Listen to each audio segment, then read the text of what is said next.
مساء الخير والعافية عليكم متابعيني الكرام.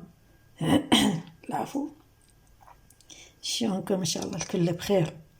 اليوم وصفتنا أو فطورنا طبعا دجاج شوي. هسه راح أتبله، راح أضيف التتبيلة كلها هنا.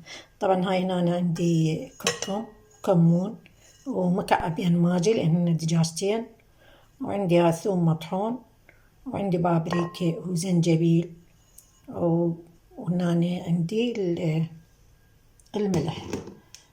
خلي نضيف كل التتبيلة هنا. هنا راح أضيف زيت،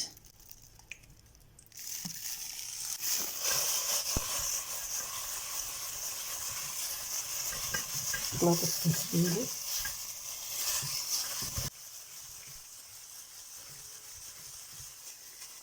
هنا راح أضيف الدجاج.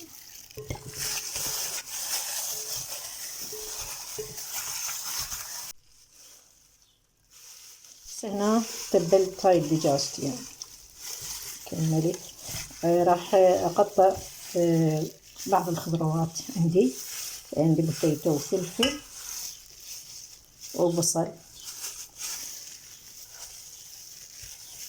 وأضيفها وياها إن شاء الله بالشوي. هنا كملت، خليتهم خارج كيس الحراري، خليت وياهم هاي الخضروات. بس راح أخليهم بالفرن. هنا أنا بعد ما خليت الدجاج بالفرن جيت أسوي الكبس طبعا، وهاي جاي أقلب هيج.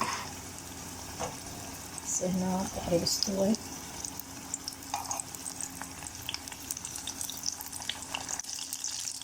هنا عندي اللحم كم قطعة طبعا خليه. هسه راح أضيف الزيت. هنا نشوي باللحم. راح أضيف قليل من الكركم.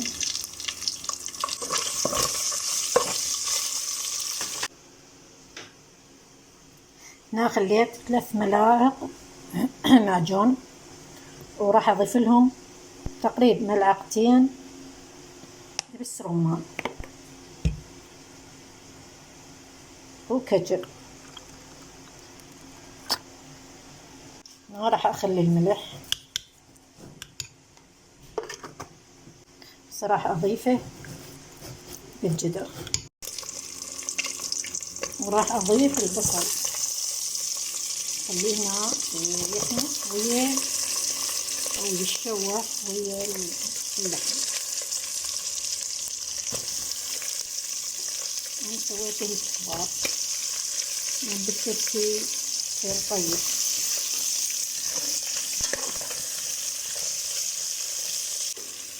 راح أضيف الفلفل.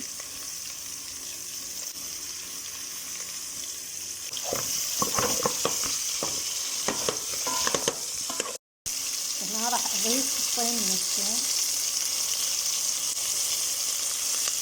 وأبدي أسوي. هنا ضفت المعجون والكاتشب ودبس الرمان. راح أضيف قليل من البابريكا طبعا، وحسب الرغبة طبعا تبقى الحرارة والحموضة. اللي يحب يضيف ليمون، أنا ما راح أخلي ليمون.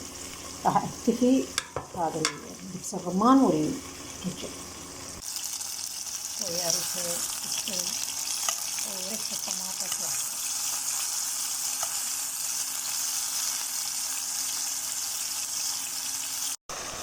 هنا ضفت الطماطم، راح أضيف مي طبعا. مستوي يغطيه تستوي عندنا كل المواد وتاخذ طعم، واتركه الى ان يستوي. هنا بعد ما كملت التبسي والدجاج راح اسوي الرز. راح اضيف زيت، اضيف بصل،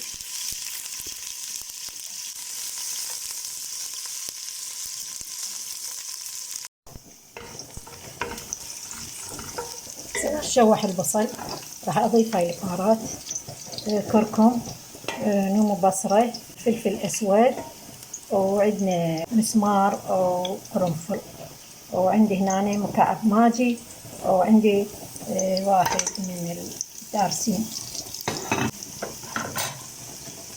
وراح أضيف عليه هنا عندي مرق دجاج أو سوب.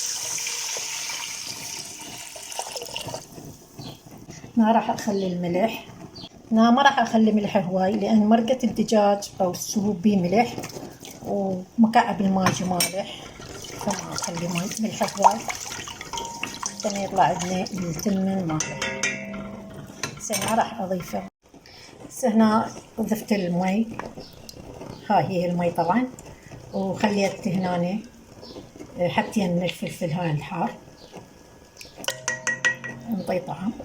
هسه راح اتركه يستوي، لما يستوي ان شاء الله اصب بالسفرة. هنا اكمل التمن عندنا او الرز. هذا التبسي على شكله شوربة. هنا كملت عندنا. الدجاج هنا كمل عندي، طلعته وانا خليته بهذا القالب او التبسي حتى ما يعني تنفتح عندنا ويدمر الطباخ الفرن. هسه هذا فطورنا لهذا اليوم، اتمنى ان شاء الله يعجبكم وينال رضاكم. اترككم في امان الله وحفظه، مع السلامه.